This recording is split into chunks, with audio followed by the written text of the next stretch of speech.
ലോകത്തെ മുസ്ലിം ഭൂരിപക്ഷ രാജ്യങ്ങളെ ഒരൊറ്റ പ്രതിരോധ കുടക്കീഴിൽ കൊണ്ടുവരിക എന്ന ലക്ഷ്യത്തോടെ പാകിസ്ഥാൻ കാലങ്ങളായി കണ്ടിരുന്ന സ്വപ്നമായിരുന്നു ഇസ്ലാമിക് നാറ്റോ. പടിഞ്ഞാറൻ രാജ്യങ്ങളുടെ സൈനിക സഖ്യമായ നാറ്റോയുടെ മാതൃകയിൽ ഒരു മുസ്ലിം രാഷ്ട്രത്തിന് നേരെയുണ്ടാകുന്ന ആക്രമണത്തെ മുഴുവൻ ഇസ്ലാമിക രാജ്യങ്ങൾക്ക് നേരെയുള്ള ആക്രമണമായി കണ്ട് സംയുക്തമായി പ്രതിരോധിക്കുക എന്നതായിരുന്നു ഇതിൻ്റെ അന്തസത്ത. പാകിസ്ഥാന്റെ സൈനിക ശേഷിയും സൗദി അറേബ്യയുടെ സമ്പത്തും തുർക്കിയുടെ അത്യാധുനിക ആയുധ സാങ്കേതിക വിദ്യയും ഒത്തുചേർന്നാൽ ലോകത്തെ നിയന്ത്രിക്കാൻ കഴിയുന്ന ഒരു വൻ ശക്തിയായി മാറാം എന്ന് ഇസ്ലാമാബാദ് കണക്കുകൂട്ടി. എന്നാൽ ആഗോള രാഷ്ട്രീയത്തിലെ ചടുലമായ മാറ്റങ്ങളും തുർക്കിയുടെ തന്ത്രപരമായ പിന്മാറ്റവും ഈ മോഹങ്ങളെ പാടെ തകർത്തിരിക്കുകയാണ്. തുർക്കി ഈ സഖ്യത്തിൽ നിന്ന് പിന്മാറുകയും കേവലം ഉഭയകക്ഷി സഹകരണം മാത്രമായി ബന്ധങ്ങളെ പരിമിതപ്പെടുത്തുകയും ചെയ്തതോടെ ഇസ്ലാമിക് നാറ്റോ എന്ന ആശയം ഇന്ന് വെറും കടലാസ് പുലിയായി മാറിയിരിക്കുന്നു.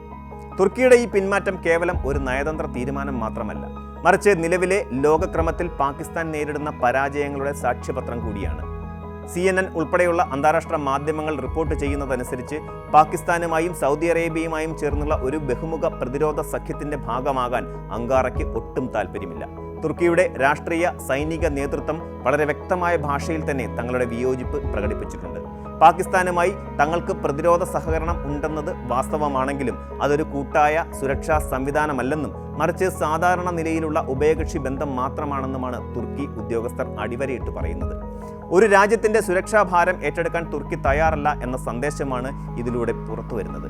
പാകിസ്ഥാൻ നേരിടുന്ന സങ്കീർണമായ അതിർത്തി പ്രശ്നങ്ങളാണ് തുർക്കിയെ മാറി ചിന്തിക്കാൻ പ്രേരിപ്പിച്ച പ്രധാന ഘടകങ്ങളിലൊന്ന്. കിഴക്ക് ഇന്ത്യയുമായും പടിഞ്ഞാറ് അഫ്ഗാനിസ്ഥാനുമായും നിരന്തരമായ സംഘർഷങ്ങളിൽ ഏർപ്പെട്ടിരിക്കുന്ന പാകിസ്ഥാൻ തെക്ക് പടിഞ്ഞാറ് ഇറാന്റെ ഭാഗത്തു നിന്നുള്ള വെല്ലുവിളികളും നേരിടുന്നുണ്ട്. ഇതിനു പുറമെ രാജ്യത്തിനകത്തെ തീവ്രവാദ ഗ്രൂപ്പുകളും ആഭ്യന്തര അസ്ഥിരതയും പാകിസ്ഥാൻ സൈന്യത്തെ വലിയ സമ്മർദ്ദത്തിലാക്കുന്നു. സ്വന്തം അതിർത്തികൾ പോലും ഭദ്രമായി സംരക്ഷിക്കാൻ പാടുപെടുന്ന ഒരു രാജ്യം എങ്ങനെയാണ് മറ്റൊരു രാജ്യത്തിന് അല്ലെങ്കിൽ ഒരു സഖ്യത്തിന് സുരക്ഷാ ഉറപ്പ് നൽകുക എന്ന യുക്തിസഹമായ ചോദ്യമാണ് തുർക്കി ഉയർത്തുന്നത്. സൗദി അറേബ്യയിലേക്ക് അധിക സൈനിക വിന്യാസം നടത്തുന്നത് പാകിസ്ഥാന്റെ ശേഷിയെ കൂടുതൽ ദുർബലപ്പെടുത്തുമെന്ന് തുർക്കി വിലയിരുത്തുന്നു. മറ്റുള്ളവർക്ക് സുരക്ഷ നൽകുന്ന ഒരു ശക്തിയാകുന്നതിന് പകരം സ്വന്തം സുരക്ഷയ്ക്കായി മറ്റുള്ളവരെ ആശ്രയിക്കേണ്ടി വരുന്ന ഒരു രാജ്യമായിട്ടാണ് പാകിസ്ഥാൻ ഇന്ന് ലോകത്തിന് മുന്നിൽ നിൽക്കുന്നത്. സാങ്കേതികമായ കാരണങ്ങളും തുർക്കിയുടെ വിമുഖതയ്ക്ക് പിന്നിലുണ്ട്. പാകിസ്ഥാൻ തങ്ങളുടെ പ്രതിരോധ ആവശ്യങ്ങൾക്കായി ചൈനീസ് സൈനിക സാങ്കേതിക വിദ്യയെ അമിതമായി ആശ്രയിക്കുന്നത് തുർക്കിക്ക് ആശങ്കയുണ്ടാക്കുന്നു. പാകിസ്ഥാന്റെ വ്യോമസേനയും വ്യോമ പ്രതിരോധ സംവിധാനങ്ങളും പ്രധാനമായും ചൈനീസ് നിർമ്മിത പ്ലാറ്റ്ഫോമുകളെയാണ് അടിസ്ഥാനമാക്കിയിരിക്കുന്നത്. എന്നാൽ തുർക്കിയാകട്ടെ നാറ്റോ അംഗമെന്ന നിലയിൽ പാശ്ചാത്യ സംവിധാനങ്ങളും അതോടൊപ്പം തന്നെ തങ്ങളുടെ തദ്ദേശീയമായ അത്യാധുനിക സാങ്കേതിക വിദ്യകളും ഉപയോഗിച്ചാണ് പ്രതിരോധം സന്തുലിതമാക്കുന്നത്. ചൈനീസ് സാങ്കേതിക വിദ്യയിൽ അധിഷ്ഠിതമായ ഒരു സൈന്യവുമായി തന്ത്രപരമായ സുരക്ഷാ സഖ്യത്തിൽ ഏർപ്പെടുന്നത് ഭാവിയിൽ സൈനിക പ്രവർത്തനങ്ങളുടെ ഏകോപനത്തെ ബാധിക്കുമെന്നും തങ്ങളുടെ രഹസ്യങ്ങൾ ചോരാൻ ഇടയാക്കുമെന്നും തുർക്കി ഭയപ്പെടുന്നു. പാകിസ്ഥാന്റെ പക്കലുള്ള ഏക വലിയ ആസ്തി അവരുടെ ആണവ ശേഷിയാണ്. എന്നാൽ അതൊരു പരമ്പരാഗത സൈനിക സഖ്യത്തിന് ആവശ്യമായ കരുത്തായി മാറുന്നില്ലെന്ന് തുർക്കി തിരിച്ചറിയുന്നു. ഏതൊരു രാജ്യത്തിൻ്റെയും സൈനിക കരുത്ത് അതിൻ്റെ സമ്പദ് വ്യവസ്ഥയിൽ അധിഷ്ഠിതമാണ്. ശക്തമായ സമ്പദ് വ്യവസ്ഥയാണ് ശക്തമായ സൈന്യത്തെ സൃഷ്ടിക്കുന്നത് എന്ന തത്വം തുർക്കി ഉയർത്തിപ്പിടിക്കുന്നു. പാകിസ്ഥാന്റെ തകർന്നടിഞ്ഞ സാമ്പത്തികാവസ്ഥ ഈ സഖ്യത്തിന് വലിയൊരു ഭാരമാണ്. നിത്യച്ചെലവിനും കടം വീട്ടാനും അന്താരാഷ്ട്ര നാണ്യനിധിയെയും സൗഹൃദ രാജ്യങ്ങളെയും ആശ്രയിക്കുന്ന പാകിസ്ഥാന് അത്യാധുനികമായ ഒരു പ്രതിരോധ ബ്ലോക്കിന്റെ ചെലവുകൾ വഹിക്കാൻ കഴിയില്ല. തുർക്കി തന്നെ സാമ്പത്തികമായ ചില വെല്ലുവിളികൾ നേരിടുമ്പോൾ സൗദി അറേബ്യയ്ക്ക് മാത്രമാണ് നിക്ഷേപം നടത്താനുള്ള ശേഷിയുള്ളത്. സാമ്പത്തികമായ ഈ വലിയ അസമത്വം ഒരു ത്രികക്ഷി പ്രതിരോധ ബ്ലോക്കിനെ അപ്രായോഗികമാക്കുകയും ചെയ്യുന്നുണ്ട്.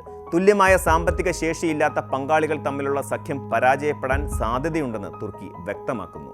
സുരക്ഷാ കാര്യങ്ങൾ പുറം കരാർ നൽകുന്നതിനെതിരെ തുർക്കി വിദേശകാര്യമന്ത്രി ഹക്കൻ ഫിദൻ നടത്തിയ പരാമർശങ്ങൾ പാകിസ്ഥാനെ സംബന്ധിച്ചിടത്തോളം വലിയ തിരിച്ചടിയായിരുന്നു. പാകിസ്ഥാനെ വെറുമൊരു സേവനദാതാവായി അല്ലെങ്കിൽ പുറംപണി കരാറുകാരനായി മാത്രമേ തുർക്കി കാണുന്നുള്ളൂ എന്ന സൂചനയാണ് ഇത് നൽകുന്നത്.